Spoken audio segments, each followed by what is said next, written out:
Հերթագրվել է 31 պատգամավոր, առաջինը Գերամ Մանուկյանն։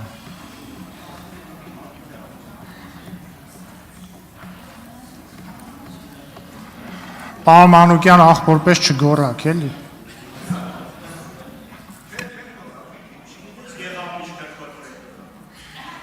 Թող կրկոտությունը մի քիչ ավելի ցածր ձայնով արտահայտի։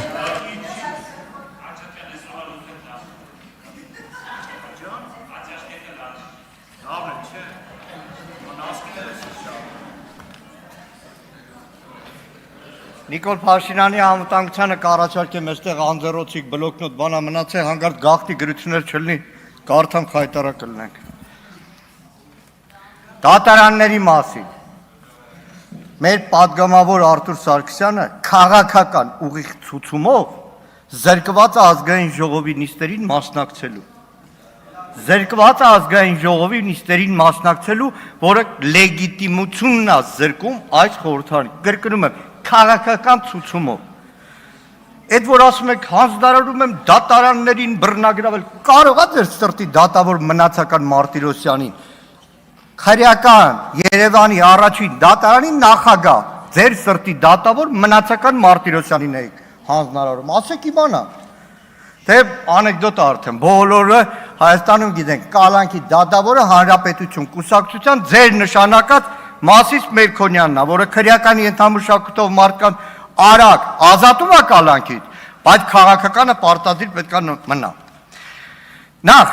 ձեր հարցու պատասխանի հետ կապված։ Այդ 74-79 թվականի քարտեզներ, որ ասեցիք, այդ որտեղ եք արձանագրել։ Սա Հայաստանի եւ Ադրբեջանի միջև նախաստորագրված փաստաթուղթն է, որին ծանոթացել եք մի քանի փուլով։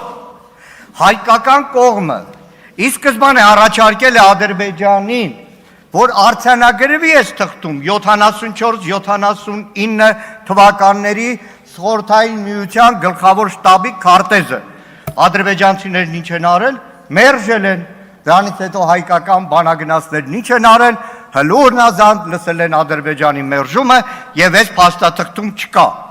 Սահմանագծման սահմանազատման համատեղ հանձնաժողովի աշխատակարգն է։ Կա այստեղ 74-79 թվականի գլխավոր շտաբի քարտեզը, չկա։ Պարոն Գրիգորյան, որտեղից ո՞նց է մեջտեղ եկել, որ մինչև հիմա կարող են փակ նիստից, որ ասում են գաղտնի տեղեկություն, այդ ժամանակ մենք ասել եք, մեզ ասել եք ուշադիր չենք եղել։ Գալով կառավարության ծրագրին։ Ճիշտն ասած, կառավարության ծրագրի մասին կարելի է երկու նախադասությունով սահմանափակվել։ Հետևյալը, այս իշխանությունը, որ այս կառավարության ծրագրով շարունակելու է կառավարել, չգիտեմ ինչքան ժամանակ, տասված շատ կարճ, ամբողջ խորհրդանիշը վերջին 2 օրն է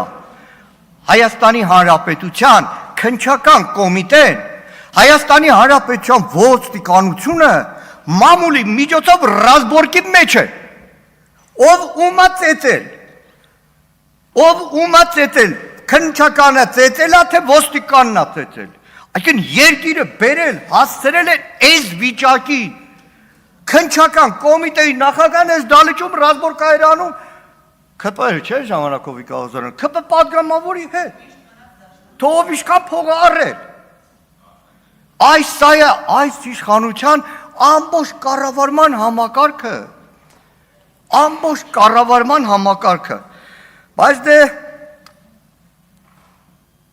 բայց այս օրերին մի երկու օր շատ է խոսվում հանրային հասարակական տարբեր շահագրգիռ, այդ թվում ՔՊ-ական, մերթ ՔՊ-ական շրջանակներից ներսի այդ բանն է, էլի իշխանությունների մեջ միշտ ինչ որ փուլից հետո փողի պատճառով, ազդեցության պատճառով, տարբեր պատճառներով ներքին խմորումներ կար։ Շատ է խոսում Սուրեն Պապիկյանի հրաժարականի պահանջի մասին։ Ես 2-3 օր լրագրողները այսօր են հարցնում, թե կողմ եք Սուրեն Պապիկյանի հրաժարականին, ես ասում եմ, ես կարծում եմ այս ամեն ինչի պատասխանատուն Նիկոլ Փաշինյանն է։ Եթե խոսում ենք հրաժարականի մասին, խոսում ենք Նիկոլ Փաշինյանի մասին, Նիկոլ Փաշինյանի հրաժարականի մասին, որտեղ այն ինչ որ կատարվում է այսօր զինված ուժերում, համակարգային է։ Եթե պետք է անկեղծ ասեմ, Սիրելի հայրենակիցներ, ես այդքան պարոն Քոչարյանը կվկայի, երևի ամենաշատ քննադատողներից մեկն եմ եղել անվտանգության համակարգ բանակ, պաշտպանության նախարարություն, բայց այս մի քանի օրերին գրեթե ամենօրյա հեռախոսազանգերով ինչ որ առաջարկներ եմ անում, որովհետև ինձ որպես Հայաստանի քաղաքացի, մեզ որպես Դաշնակցական Հայաստան խմբակցություն, այս երկիրը սիրող, այս երկիրը պաշտող, մեզ անհանգստացնում է։ Հիմա այս իշխանությունը մի քանի օր Նիկոլ Փաշինյանը կրկնում է այն, որ իր չսիրած այդ նախկինների, չինովնիկների բառապաշարը 100% նույնը, ինչա բանակը հասարակության հայլին է։ Չէ, բանակը հասարակության հայլին չի։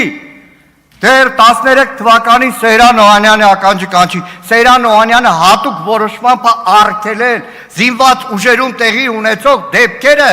ձևակերպել իբր բանակը հասարակության հայլին է, բանակը լրիվ ուրիշ օրգանիզմ է, որը կառավարել է պետք, ուղղահայաց ձևով եւ ոչ թե Facebook-յան ռիլներով։ Իսկ այսօր մեր բանակի կառավարման ուշք ու միտքը քարոզչությունն է։ Ինչպես խաբել հասարակությանը։ Բունկեր են կառուցում։ Ամենասիրած թեման այսօրվա իշխանության։ Բունկեր են կառուցում, առավոտվան գիշեր բետոն են տալիս, առավոտվան գիշեր։ Բայց դեպքը որ լինում է, մեկ էլ ասում են քֆուր են դրել բանի համար, քնելու համար։ Ախր ինչի՞ց առաջ գալիս այդ խնդրեմը։ Նախ այդ թեման քֆուր դնել շատ վաղուց է եղել, բայց այն ժամանակ եղել անվտանգային դիվերսիաների փորձեր, բաներ։ Իսկ հիմա ինչի՞ց է գալիս։ Հիմա ինչի՞ց է այդքան, չէ՞ որ դուք շվեդական սեղանով Մարոժնի եք հյուրասիրում զինվորին։ Զինվորը ինչի է քնում։ Որովհետև համալրման խնդիր ունենք, որովհետև մարտական հենակետերում սահմանված թվով զինվոր չկա։ Սահմանված թվով զինվոր չկա։ Եվ պատճառ է դառնում, որ մի ժամվա փոխարեն 2 ժամ լինի։ Լավ, երկրորդը հասկանում է 44 օրյա պատերազմից հետո Հայաստանի Հանրապետության սահմանները մոտ 500 կիլոմետրով ավելացել են։ Բայց խնդիրը լուծել էր պետք։ Դրա համար է, որ վարչապետի պաշտոն է զբաղեցնում, պաշտպանության նախարար եւ ձեր փայլուն գլխավոր շտաբի պետը։ Այն օրը պատմել եմ, ստեղ ոնց մի օրվա մեջ մենակ մի անգամ Սեյրան Օհանյանին գովալու համար բռնեցի մի քանի ամսվա պաշտոնավարողին պաշտոնից հեռացրեցի։ Մյուսը անկարգապահությունը։ Լավ, իրարա հաջորդ հասկանում եմ եղել է դեպք 20 թվականի հունվարին, չգիտեմ ով է հիշում, մի քանի դեպքեր եղան, վթար եղավ, բան, ամենակիչ եղել էր պաշտպանության բանակում։ Ինչ արեց Նիկոլ Փաշինյանը, որպեսզի իրան Facebook-ում չքննադատեն, պաշտպանության բանակի հրամանատարին, որ 1 տարի էր պաշտոնավարած, հանեց։ Facebook-ում, որ իրան չքննադատեն, ոչ թե մտածեց զինված ուժերի մասին, անվտանգության մասին, ոչ թե այն ժամանակ արդեն այդ ահազանգերը մտածում էր թե քտի տակա լինելու Ադրբեջանի ագրեսիան, որը իր հետևանքներն ունեցավ, բայց դա ուրիշ հարց է։ Մյուսը ատեստացիայով է հպարտանում։ Լավ, 2 զորամաս, հիմա անուններն չասեմ, երկրորդ բանակային կորպուսում եւ երրորդում, որտեղ այս վերջին շրջանում դեպքեր են եղել, քանի հրամանատարը պատասխանատվության ենթարկվել։ Մի հատ Սուրեն Պապիկյանին հարցրա, թե այս սպաների անմիջական հրամանատարությունից քանի օքին է ատեստացիա անցել, քանի կոպեկի արժեք ունի դրանց ստացած ատեստացիան, եթե ճամբարակի ողբերգությունը կարող լինի, իրար հաջորդ դեպքերը կարող լինեն։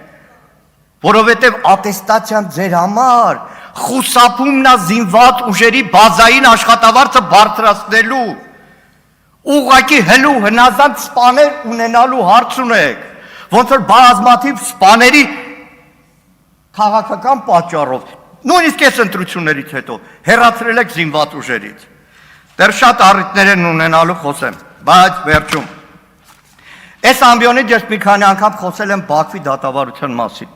Խոսել եմ Հայաստանի Հանրապետության ուղղված սպառնալիքի մասին, որ այնտեղ այդ մարդիկ չեն, այդ մարդկանց դեմ չի մեղադրանքը ուղղված, այլ ուղղված է Հայաստանի Հանրապետության դեմ։ Այսօր մեր գործընկերուհին հրապարակեց եղբորս ուղերձը, Այդ իրականում Հայաստանի բանակի բարձրաստիճան սպայի զգուշացման կոչն էր, որ այդ անտեր դատավճիռը, որ ոչ մեկի չեն տալիս, որը հաստատվել է Ադրբեջանի գերագույն դատարանով, վճիռը Հայաստանի Հանրապետության դեմ, վաղը էդի դեմ են տալու մեր երկրին, այն բոլոր տարիների համար, այս ամբյոնից նորից զգուշացնում եմ, Ադրբեջանի հետ այս համաձայնության բոլոր հայցերը հետ է քաշում, բայց հիշեք, Ադրբեջանի գերագույն դատարանը հաստատված որոշմամբ դատավճիռ ունի Հայաստանի Հանրապետության դեմ։ Դրա համար մի քանի օր շարունակ Ավարտեք։ մենք պնդում ենք, որ Թուրքիան եւ Ադրբեջանն են Հայաստանի Հանրապետության սպառնալիք։ Ավարտեք, Մնում է պարոն սպառնալիք, այսքանը։ Լուսինե Բադալյան նախապատրաստվի Թաքուի Ղազարյանը։